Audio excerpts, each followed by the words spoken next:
کوئی دہشت گردی تھی، کچھ اور شے تھی، یہ سب فضول باتیں ہیں۔ اچھا جی اچھا، یہ فرمائیے گا کہ پاکستان پیپلز پارٹی تو بہت سے کارنامے انجام دیے ہیں، اگر دیکھا جائے تو حقوق آغاز بلوچستان کی بھی بات ہوئی اس ملک میں، اور اگر دیکھا جائے تو مفاہمت کی سیاست کا اگر صحرا ان 60 سالہ تاریخ میں اگر دیکھا جائے تو میں سمجھتا ہوں کہ پاکستان پیپلز پارٹی پہ جائے گا، ہر بات پہ مفاہمت ہے۔ تو صوبہ ہزارہ کی تحریک کے لیے آپ کیا سمجھتے ہیں کہ پاکستان پیپلز پارٹی کہیں سجیدہ نظر آ رہی ہے آپ کو؟ کوئی پارٹی نظر نہیں رہا۔ بات یہ ہے کہ حقوق آغاز بلوچستان تو یہ مجبوراً کر رہے ہیں نا، وہ ایک عرصے سے وہ محروم تھے، جس طرح اب ہم 2 سالوں سے محروم ہیں۔ میں آپ کو ایک اگر آپ کے پاس ٹائم ہو جی تو جی میں ایک مثال آپ کو دے دوں۔ میں 86 میں ایم پی اے تھا اور صوبہ سرحد کی طرف سے ریلوے ایڈوائزری کمیٹی کا ممبر تھا۔ جی ریلوے ایڈوائزری کمیٹی کی میٹنگ ملتان میں ہوئی۔ میں جب ملتان میں آیا میٹنگ ختم کرنے کے بعد، ریلوے والوں نے مجھے ایک سیلون دیا، ایک وہ پروویژن ہوتی ہے کہ اس میں بیٹھ کے جاؤ، ریلوے کی ایک بوگی ہوتی ہے۔ جی تو میں جب اس میں بیٹھا تو پلیٹ فارم پر بہت زیادہ لوگ پریشان تھے، دھکے دے رہے تھے، ایک دوسرے کو جگہ نہیں مل رہی تھی۔ تو میں نے ٹی ٹی ای کو کہا کہ ان لوگوں کو آؤ اس میں آ کے بیٹھ جاؤ۔ تو میں نے زور سے ان کو اپنے پاس بٹھا لیا۔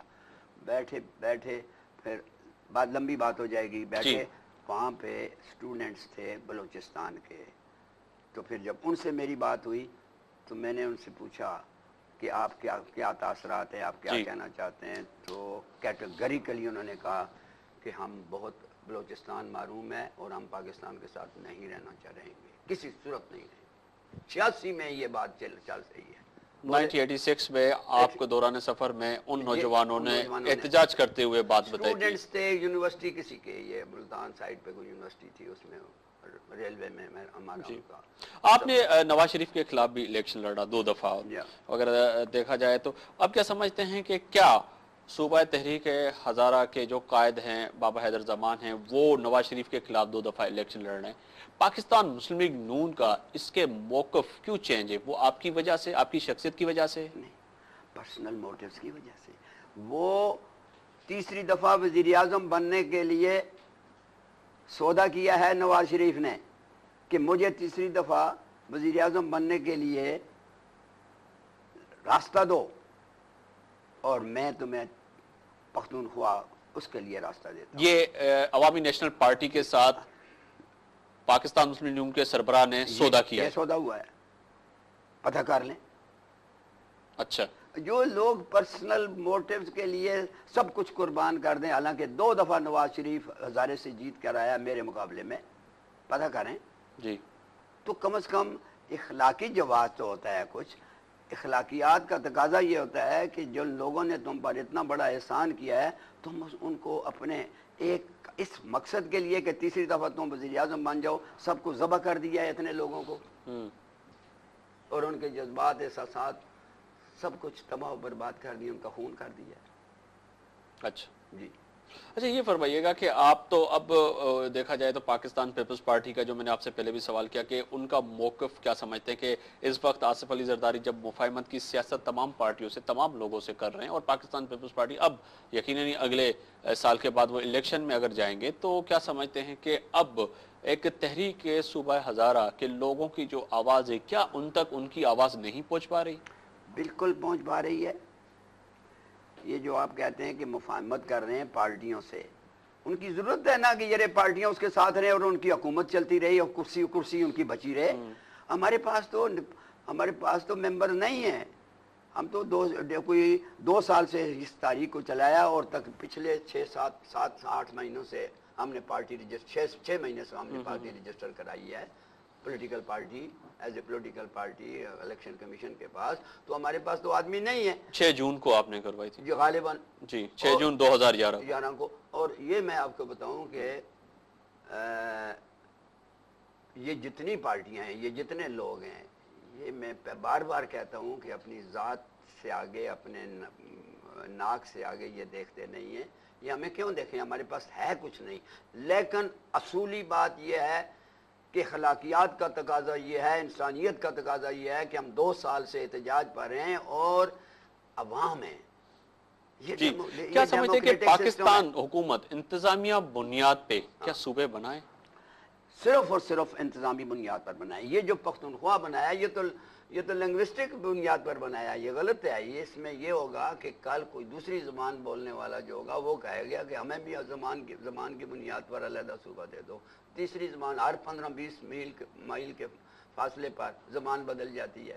جی تو یہ بتائیں کہ یہ ٹھیک نہیں ہے. ایڈمنسٹریٹو پوائنٹ آف ویو سے ہونی چاہیے، کیونکہ ایڈمنسٹریٹو کنٹرول آبادی کے بڑھنے کی وجہ سے اب بہت مشکل ہو گیا ہے، اور یہ ضروری ہے کہ ایڈمنسٹریٹو کنٹرول ہو تاکہ گڈ گورننس قائم ہو سکے، ٹرانسپیرنسی ہو اور اکاؤنٹیبلٹی ہو سکے. ویسے مشکل ہے. جی اب یہ جو ہے 7 لوگ اس تحریک میں شہید ہوئے، جن کا آپ نے کہا کہ ایک جج کو مقرر کیا، آخر اس کا نتیجہ یہ نکلا کہ یہ آپس میں لوگ لڑے، اس کی وجہ سے شہید ہو گئے. پر آپ کی نظر میں اس کا مقدمہ وزیر اعلیٰ خیبر پختونخوا جو اس وقت موجود ہیں اس کے خلاف درج ہونا چاہیے.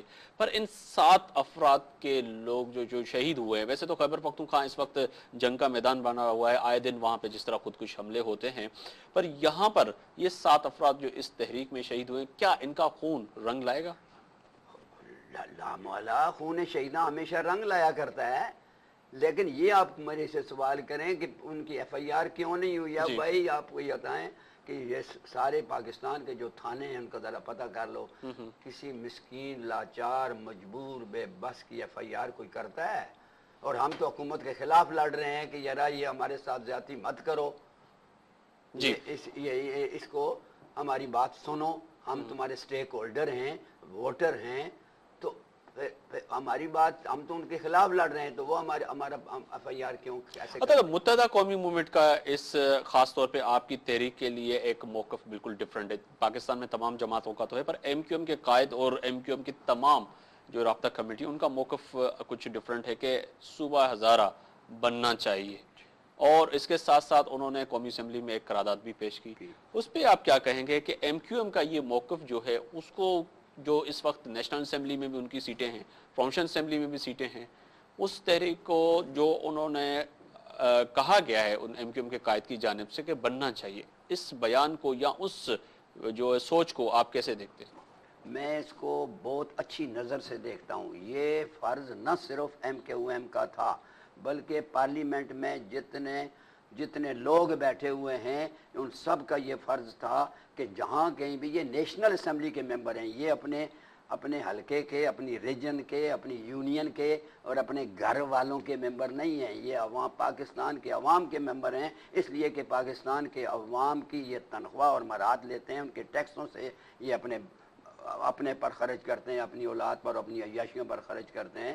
تو ان سب کا فرض تھا کہ جہاں کہیں بھی نیشنل اسمبلی کے ممبروں کا یہ عین فرض ہے، جہاں کہیں بھی ملک میں ریسنٹمنٹ ہو اس کو ریزالو کریں، اور اگر نہیں کرتے ہیں تو اپنے فرض میں کوتاہی کرتے ہیں. ایم کیو ایم نے اپنا فرض ادا کیا اور یہ ان کے لیے سبق ہے، اور جماعتوں کے لیے سب کے لیے سبق ہے کہ تمام اپنا فرض ادا کرو. انہوں نے اپنا فرض ادا نہیں کیا ہے، جس کی وجہ سے ان کے خلاف نفرت ہے. آج پاکستان کا عام آدمی یہ کہہ رہا ہے کہ پاکستان میں کوئی لیڈر ہے ہی نہیں ہے، کوئی لیڈر نہیں ہے، اور یہ ساری پارٹیاں بوگس ہیں، تمام جماعتیں جو اس وقت پاکستان میں فوکس ہیں. تو یہ تو انہوں نے بہت اعلیٰ ایک قدم اٹھایا ہے غریب عوام کے لیے جو پریشان ہیں، اور یہ دوسروں کو نظر نہیں آتا ہے. دوسرے اس لیے نہیں کر رہے ہیں کہ یہ ایم کیو ایم نے کیوں کر دیا ہے. یہ سنیں، M Q M national assembly کے ممبر ہیں جو سارے پاکستان کے ممبر ہیں. میرے ممبر بھی ہیں، کراچی کے لوگوں کے بھی ممبر ہیں، اور کوئٹے کے لوگوں کے بھی ممبر ہیں، اور پنجاب کے لوگوں کے بھی ممبر ہیں. پر کیا سمجھتے ہیں کہ اس وقت صوبہ ہزارہ اور خاص طور پہ آپ کے حلقے کی ایبٹ آباد کی بات کریں، وہاں پر اس جو بل پیش کیا گیا ایم کیو ایم کی جانب سے، اس کو کس طرح دیکھ رہے تھے لوگوں کو، اور آپ کا ویژن کیا ہے؟ دیکھیں، اس بل کے پیش کرنے پر ہزارے کے عوام کی ہمدردیاں ایم کیو ایم کو ملی ہیں بہت. میں آدمی ہوں، میں کچھ نہیں کہتا. جو لوگ مجھے جانتے ہیں ان کو پتہ ہے کہ میں کسی کی نہ تعریف کرتا ہوں، اور دنیا کی کسی قیمت میں اللہ نے مجھے تحفظ دیا، اور دنیا کی کسی قیمت پر میں بکا نہیں ہوں. انشاءاللہ العزیز. اور یہ بھی بتاؤں کہ بے لوس کام کرتا ہوں. یہ پچھلے جو میں ناظم رہا ہوں، میں نے کوئی پرس، پریویلیجز، گھر، گاڑی، دنیا کی شے نہیں لی ہے. میرا اپنا ایمان ہے، اپنا عقیدہ ہے. تو مجھ میں ان کے متعلق ہمدردی پیدا ہوئی ہے، اور سارے ہزارے کے عوام کو ہوئی ہے، اس لیے کہ ہزارے کے عوام کے کاز کو انہوں نے اسمبلی تک پہنچایا، جو کہ باقی سب کا فرض تھا. ہزارے کے جو ایم این اے ان کا بھی فرض تھا، اور پختونخوا کے جو باقی صوبہ سرحد کے ایم این ایز ہیں ان کا بھی فرض تھا، بلکہ پنجاب کا بھی فرض تھا. ہمارے ایک پڑوسی تھے، لیکن کسی نے نہیں کیا. یہ ایم کیو ایم نے اپنا فرض ادا کیا. یہ انہوں نے اپنا فرض ادا کیا. اچھا یہ بتائیے گا، فرمائیے گا کہ کسی بھی تحریک کے پیچھے، کیونکہ الزام تراشی کی سیاست تو ہوتی ہے اس ملک میں اور دنیا میں چل پڑی ہے، اس کے بغیر تو سیاست نہیں ہے، پر تمام تحریکوں کو جو تحریکیں طول پکڑتی ہیں اس مقام تک پہنچ جاتی ہیں جن کو سمجھ میں آتا ہے کہ اب یہ حقوق کی طرف جا رہے ہیں، پر ان کے لیے بہت سے باتیں بھی ملک میں ہوتی ہیں. آپ کے لیے بھی یہ بات کی جا رہی ہے کہ اس کے پیچھے کوئی وہ خفیہ ہاتھ ہیں بابا حیدر زمان کے پیچھے. وہ کون سے ہاتھ ہیں؟ بابا حیدر زمان دنیا کی کسی قیمت پر نہ کبھی بکا ہے، نہ سپاہیاں کرتا ہے، ملک کا خیر خواہ ہے. اور یہ جو سوچ ہی ہے یہ غلط ہے. انشاءاللہ یہ وقت ثابت کرے گا، یہ وقت ثابت کرے گا کہ میں ملک کا غدار نہیں ہوں. یہ اکثر لوگ پیسوں کے لیے سب کچھ کرتے ہیں، ہم فقیری گزارتے ہیں. ہمارا ایمان ہے کہ رزق خدا کے ہاتھ میں ہے. وَمَا مِن دَابَّةٍ فِي الْأَرْضِ إِلَّا عَلَى اللَّهِ رِزْقُهَا. زمین میں ہر جاندار کا رزق اللہ کے ذمہ ہے.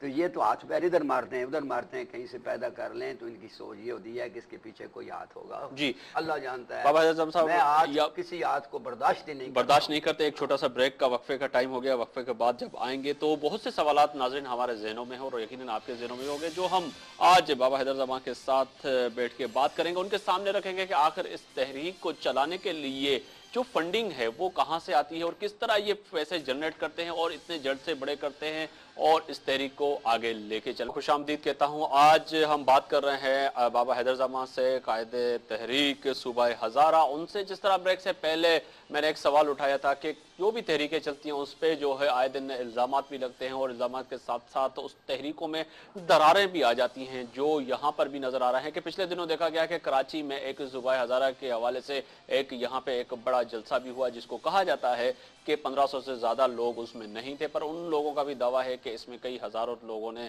شرکت کی. پر اس کے ساتھ ساتھ ایک سوال اور بھی تھا جو میں نے بریک سے پہلے کہا تھا کہ ہم آئیں گے تو بابا حیدر زمان سے پوچھیں گے کہ آخر یہ جلسے جو ہوتے ہیں، پروگرام جو ہوتے ہیں، جو موومنٹ ہوتی ہے، آپ کیسے کرتے ہیں؟ کیا آپ کا جو فنڈ ہے وہ کہاں سے جنریٹ ہوتا ہے؟ آپ نے اپنی پارٹی کو آئندہ الیکشن میں آنے کے لیے 6 جون 2011 کو آپ نے رجسٹر بھی کروایا ہے کہ آپ آنے والے دور میں الیکشن بھی لڑیں گے. تو یہ بہت سے سوالات ہیں جو ہم کریں گے. بابا حیدر زمان صاحب یہ فرمائیے گا کہ اب جس طرح میں نے کہا کہ پچھلے دنوں ایک کراچی میں جلسہ بھی ہوا، وہ تو ایک تحریکیں جب بنتی ہیں تو کچھ لوگ الگ بھی ہو جاتے ہیں، راستے جدا جدا بھی ہو جاتے ہیں. وہ کیا وجہ ہے کہ یہ لوگ الگ ہو گئے؟ دیکھیں وہ کوئی تاریخ، وہ کوئی پارٹی نہیں ہے. یہ جو لوگ اس تاریخ صوبہ ہزارہ سے الگ ہوئے ہیں ان کے پاس کوئی سلوگن نہیں ہے. وہ صوبہ ہزارہ کا نام ہی استعمال کر رہے ہیں. وہ کاف لیگ میں اور دوسری پارٹیوں میں الیکشن لڑیں گے اپنی پارٹیوں سے اور نعرے ماریں گے صوبے کا، کیونکہ ہزارے میں صوبہ کا نام لیے بغیر کوئی پارٹی سروائیو نہیں کر پا رہی ہے.